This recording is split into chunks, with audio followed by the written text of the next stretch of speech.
Seja muito bem-vindo, eu sou Luciano S. e esse é o canal Casos Sobrenaturais Reais. Não deixe de fazer a sua inscrição e ativar o sininho para não perder os próximos vídeos e escreva nos comentários de que cidade você está nos assistindo. Desde já, o nosso muito obrigado.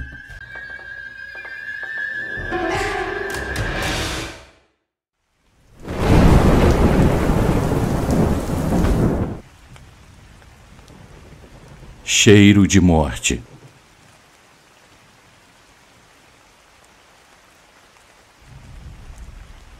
Eu costumava dizer sempre que eu não acreditava em fantasmas nem em nada dessas coisas. Eu dizia que para mim isso nunca existiu e nunca vai existir. Mas aconteceu algo muito estranho comigo que fez com que eu mudasse totalmente esse meu pensamento. Eu sou um policial militar na cidade de Nova Iguaçu, na região da Baixada Fluminense, no Rio de Janeiro. E certa vez eu recebi um chamado para ir a um bairro por causa de um cheiro forte e desagradável que estava tomando conta da rua. Quando eu cheguei lá, eu encontrei o corpo de uma mulher com menos de 30 anos que havia se enforcado. Imediatamente eu liguei para a central, mas eles me disseram que não tinham peritos disponíveis no momento.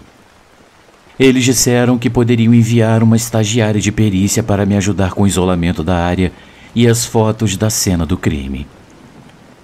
Enquanto eu aguardava a chegada da estagiária, me disseram que eu poderia começar a baixar o corpo que estava pendurado.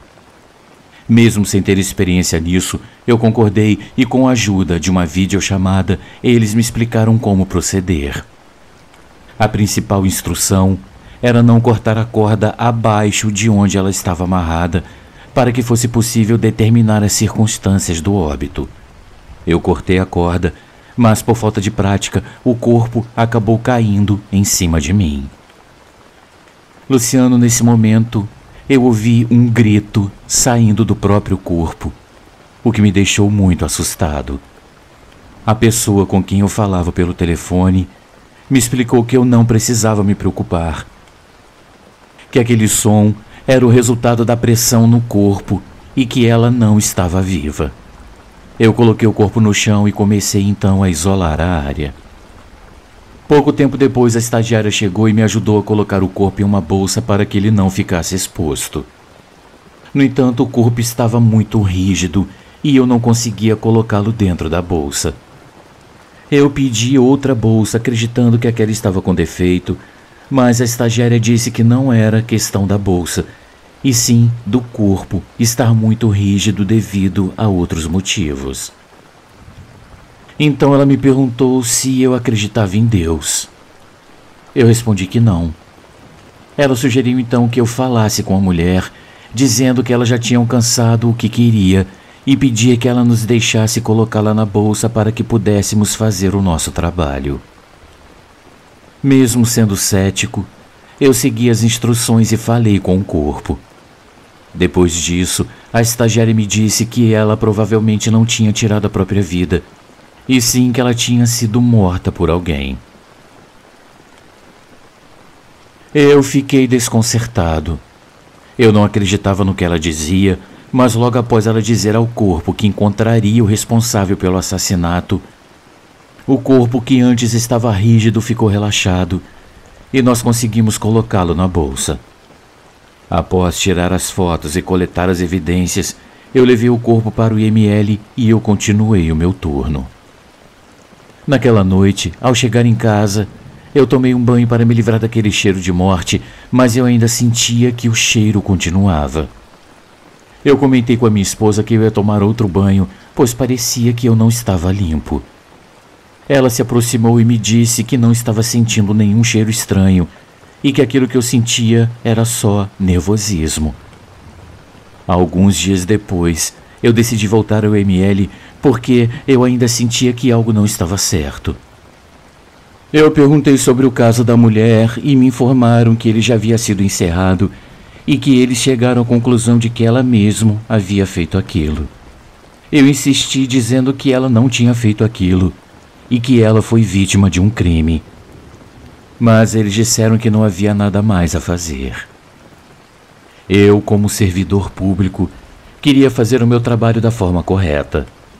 Eu fui atrás de reabrir o caso, mas me disseram que só a família poderia fazer isso. Eu consegui entrar em contato com a família e eu os convenci a reabrir o caso. Quase 2 semanas após a morte, o caso foi reaberto, mas eu ainda sentia aquele cheiro de morte no ar. Eu contei ao meu chefe o que havia acontecido.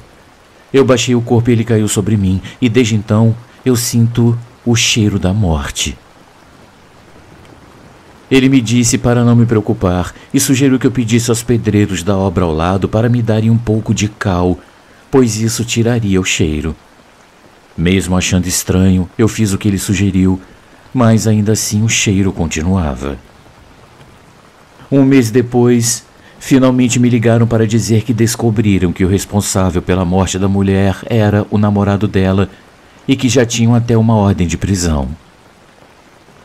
Perguntaram se eu queria participar da detenção, e assim que eu desliguei o telefone, o cheiro da morte desapareceu por completo.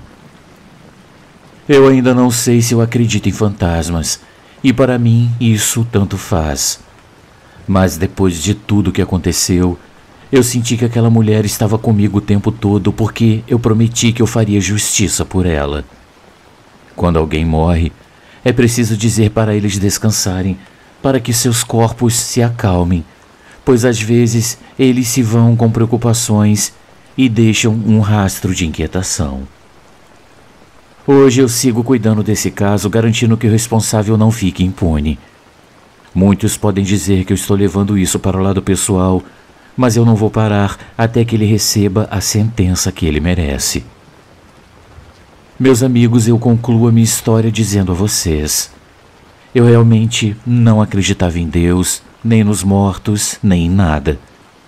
Mas depois que isso aconteceu, eu senti que algo mudou em mim, como se agora eu soubesse que há algo a mais além desse mundo. Muito obrigado a todos pela atenção.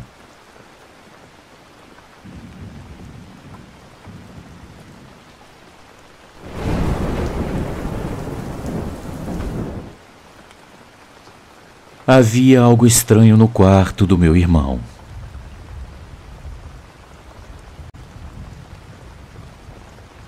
Olá, Luciano. Eu sou um grande fã do seu canal. Eu te acompanho há muito tempo e no momento em que eu estou escrevendo essa história, eu acredito já ter assistido a todos os seus vídeos. Desde já eu peço que você não revele a minha identidade. E eu agradeço a você e ao canal por me dar a oportunidade de contar a minha história. Embora ela não seja tão assustadora quanto outras que eu já ouvi aqui, ela nos deixou pensando, tanto a mim quanto a minha família. Minha família é composta pelos meus pais, meu irmão mais novo e eu. Essa experiência aconteceu quando eu tinha 10 anos e meu irmão tinha apenas alguns meses de vida. Por isso sempre estávamos cuidando dele. Sempre que ele dormia, meus pais usavam um daqueles rádios conhecidos como babá eletrônica para ouvir se ele estava chorando. Eles levavam a outra parte do rádio para o quarto deles e se ele chorasse, eles iam ver o que estava acontecendo. Naquele dia tudo correu normalmente. Já era quase noite quando meu irmão adormeceu. Então a minha mãe e eu decidimos sair um pouco e ir até a loja onde meu pai trabalhava, levando um dos rádios para escutar o meu irmão. A loja ficava em uma área tranquila do bairro, onde as luzes das ruas mal iluminavam o caminho. O ar fresco da noite nos acompanhava enquanto voltávamos para casa. Já era tarde quando de repente ouvimos o choro de um bebê pelo rádio. O som era claro e desesperador, muito parecido com o choro do meu irmão quando ele realmente estava incomodado. Parecia que era ele. Então meus pais me mandaram ver se estava tudo bem. Quando eu cheguei, eu fiquei surpresa ao encontrar o meu irmão fora do berço. Ele tinha apenas alguns meses de vida e ele não sabia andar, então achei estranho, mas eu pensei que de alguma forma ele tinha conseguido sair. Eu o coloquei de volta no berço e o fiz dormir novamente, certificando-me de que ele estava confortável. Enquanto eu voltava para os meus pais, eu percebi que era praticamente impossível que ele tivesse saído do berço sozinho, já que ele não sabia nem ficar em pé. E ele também não poderia ter caído, pois o berço tinha grades que impediriam isso. Mesmo assim, eu decidi não pensar muito sobre o assunto e eu não contei nada aos meus pais quando eu cheguei. Eles talvez pensassem que alguma coisa o tinha incomodado e que tudo estava bem. Continuamos aproveitando a noite, até que de repente, novamente ouvimos o choro de um bebê pelo rádio. O som era tão forte e claro como antes, enchendo o lugar com uma sensação inquietante. Meus pais me mandaram de novo, e quando eu cheguei, eu vi o meu irmão de pé, no berço, olhando fixamente para algo na prateleira onde colocávamos os seus brinquedinhos. Ao me aproximar, eu percebi que ele estava olhando para uma faca antiga. Eu fiquei assustada, pois eu tinha certeza de que aquela faca não estava lá da primeira vez que eu fui. A faca tinha um design diferente no cabo e parecia ser de outra época. Ao perceber que eu estava demorando mais do que o normal, meus pais decidiram ver o que estava acontecendo. Quando eles chegaram, eles também viram a faca no berço do meu irmão. Eu não me lembro bem o que aconteceu com a faca depois ou como ela chegou lá em primeiro lugar, mas a inquietação no rosto dos meus pais era evidente.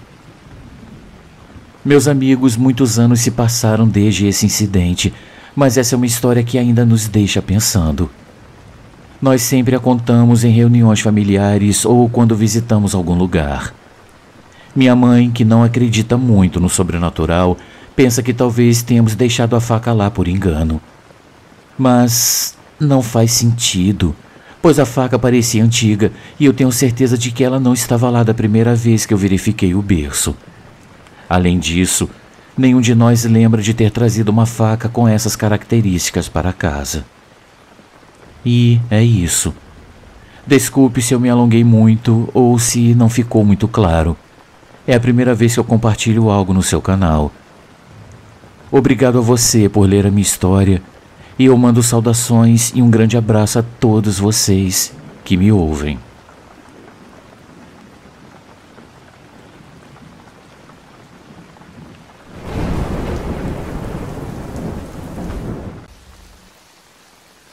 Meus encontros com o sobrenatural.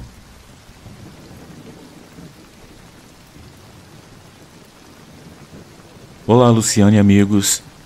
Venho mais uma vez a esse canal que eu amo e na qual aprendo muito com o relato dos inscritos. Às vezes, em uma simples frase, eu encontro as respostas para as muitas perguntas que eu busquei por muito tempo em relação à minha mediunidade. Dessa vez, eu vou relatar 3 situações estranhas e, por que não dizer, sobrenaturais, pelas quais eu passei na antiga casa da minha mãe. No início da década de 1990, fomos morar em uma casa nova, em um loteamento que era novo, mas onde ainda assim ocorriam situações, no mínimo, esquisitas. Sempre achei que somente em casas antigas é que acontecessem certos fenômenos sobrenaturais, mas a partir do que eu vivi ali, eu pude perceber que a coisa não é bem assim. Como eu já havia dito em um outro relato, eu moro em Boa Vista, no estado do Roraima, e nessa época o bairro Jardim Caranã era bem afastado e seus limites chegam até bem próximo a um igarapé. Como explicação para tantos eventos naquela casa, eu imagino que, quem sabe, alguma família indígena tenha morado por algum tempo ali naquele mesmo local, ou até mesmo que pode ter existido ali uma casa de fazenda, coisa muito comum por aqui antigamente. Quando meu pai comprou aquele terreno, tudo ao redor era um lavrado, que é como chamamos aqui os campos com vegetação nativa baixa. Nessa mesma época que aconteceu de a TV ligar e desligar sozinha, como contei em um relato anterior, essa casa foi construída com a intenção de ter um comércio no lugar onde a sala foi feita, mas meu pai acabou mudando de ideia, e assim a sala e a cozinha ficaram enormes. Do sofá conseguíamos ter uma boa visão da entrada da casa e da varanda lateral. Muitas vezes, quando estávamos vendo TV, podíamos observar um vulto escuro que passava pela janela da sala. Parecia um homem bem alto, tanto que pela altura dele eu pensei que na verdade aquilo só poderia estar flutuando. Pois bem, esse vulto passava pela janela da sala e depois passava na primeira janela da cozinha e em seguida na segunda. Era como se alguém estivesse chegando em nossa casa, mas resolvesse não entrar pela porta da frente e sim dar a volta pela varanda e entrar pela porta da cozinha que ficava nos fundos da casa. Eu sempre ficava de olho na porta da cozinha para ver se aquilo ia entrar ou passar direto também pela porta, mas ele sempre desaparecia após a última janela. Minha mãe também chegou a ver esse vulto passando. Às vezes eu corria para a porta da cozinha para ver se quem estava chegando era meu tio ou meu primo, que eram bem altos, mas nunca havia ninguém. Depois de tanto ver aquele vulto passar, eu acabei me acostumando e nem ligava mais. Meus pais acabaram se separando mais ou menos 2 anos depois que fomos morar ali. Certa vez minha mãe viajou e eu tive que dormir sozinha naquela casa enorme. Exatamente nesse dia, lá pela madrugada, eu tive um sonho muito estranho, se é que aquilo foi mesmo um sonho. Eu senti como se eu me levantasse da cama, mas qual não foi a minha surpresa ao perceber que eu ainda estava deitada na minha cama dormindo. Ao mesmo tempo em que me via deitada na cama, eu também conseguia me ver parada de pé no meio do meu quarto. É difícil explicar.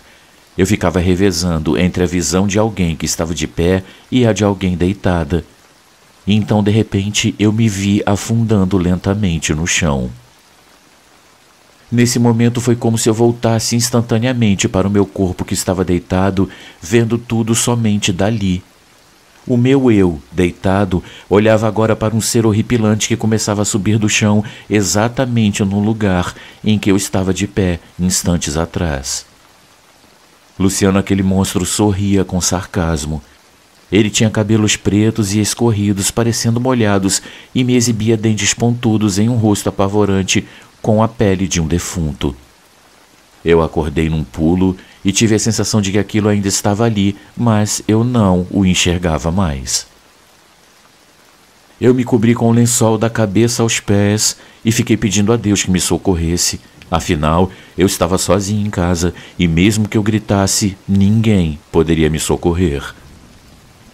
Eu só consegui voltar a dormir depois de muita prece, pois eu estava mesmo apavorada e tinha certeza absoluta de que aquele ser ainda estava ali no meio do meu quarto. Outro acontecimento bem esquisito aconteceu na casa da minha mãe e me deixou muito chocada. Aconteceu em uma tarde normal e, como sempre, quando eu menos esperava. A porta do meu quarto ficava de frente para um pequeno espaço que separava a sala da cozinha. Nesse local, sempre havia uma rede atada, pois meus pais gostavam de uma boa rede para descansar à tarde. Eu saía do meu quarto quando vi um homem desconhecido vir da sala. Eu não cheguei a ver o seu rosto, mas de costas eu o vi bem. Eu parei e fiquei apenas observando. Ele usava uma calça social de cor caque, uma camisa clara, tinha cabelos escuros e era um pouco gordinho. Mesmo já tendo passado tantos anos, me impressiona que eu ainda lembre tão bem desses detalhes. Agindo como se não enxergasse, aquele homem levantou um pouco a rede, passou por baixo dela e simplesmente desapareceu do outro lado. Sabe quando em um filme alguém passa por um portal e some do outro lado? Foi mais ou menos assim. O mais incrível, Luciano e amigos, é que a rede permaneceu balançando exatamente o movimento normal que uma rede faz quando alguém a levanta e a solta. Eu fiquei parada ali tentando entender o que tinha acabado de acontecer. Por esse ocorrido, que eu suponho ser possível ter havido uma casa naquele mesmo local há muitos e muitos anos atrás. Eu passei bastante tempo achando que a antiga casa da minha mãe é que poderia ser assombrada ou algo parecido. Mas depois que casei e acabei morando em outras 3 casas, eu comecei a perceber que o problema talvez não estivesse mesmo nas casas. Em todas aquelas em que morei, eu vi coisas e vivi momentos parecidos com esses relatados, porém eu vou deixar para contá-los em uma outra oportunidade. Muito obrigada por ouvirem meus relatos e fiquem todos com Deus.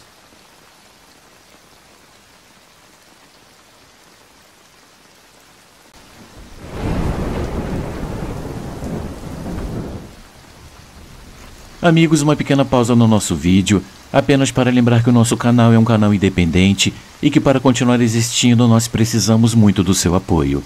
Existem muitas formas de você ajudar o canal. Uma delas é contribuindo com qualquer quantia utilizando a chave Pix que está aparecendo na sua tela.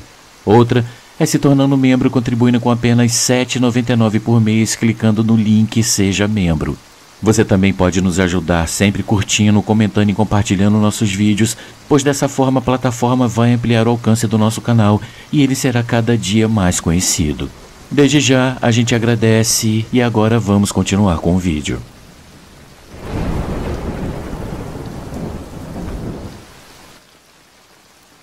As normalistas.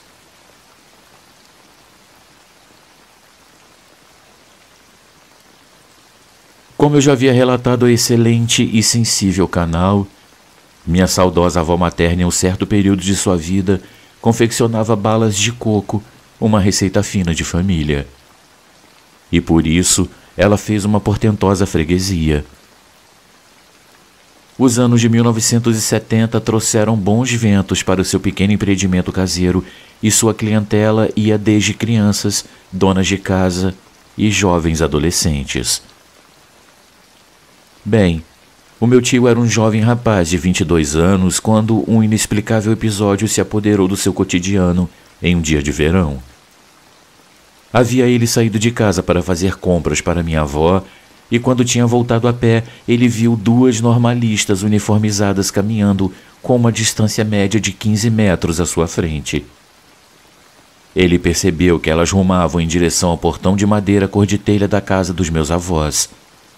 Ele realmente viu quando elas empurraram o portão e entraram, depois fecharam o portão e seguiram pelo quintal, caminhando em direção à porta dos fundos, onde vovó atendia seus fregueses costumeiramente. Meu tio entrou pelo mesmo portão 3 minutos após as meninas e, ao chegar na copa da casa, ele perguntou: "Mãe, onde estão as duas normalistas que vieram comprar balas?" Minha avó respondeu, estranhando muito aquela pergunta: "Carlinhos, até agora ninguém veio comprar balas." Ele empalideceu e retrucou que havia acelerado o passo para vê-las, pois ele havia achado ambas muito simpáticas. "Você tem certeza, mãe?" Então a minha avó, arrepiada, olhou para o filho e fez o sinal da cruz. Ambos ficaram sem entender ao certo o que havia acontecido. No outro dia, uma vizinha e cliente costumeira de vovó comentou com ela que, há alguns dias atrás, duas moças do colégio normal do bairro haviam morrido atropeladas na Avenida Monsenhor Félix ao saírem da aula. Detalhe: as normalistas frequentemente compravam as balas deliciosas e naturais feitas por minha avó Catarina.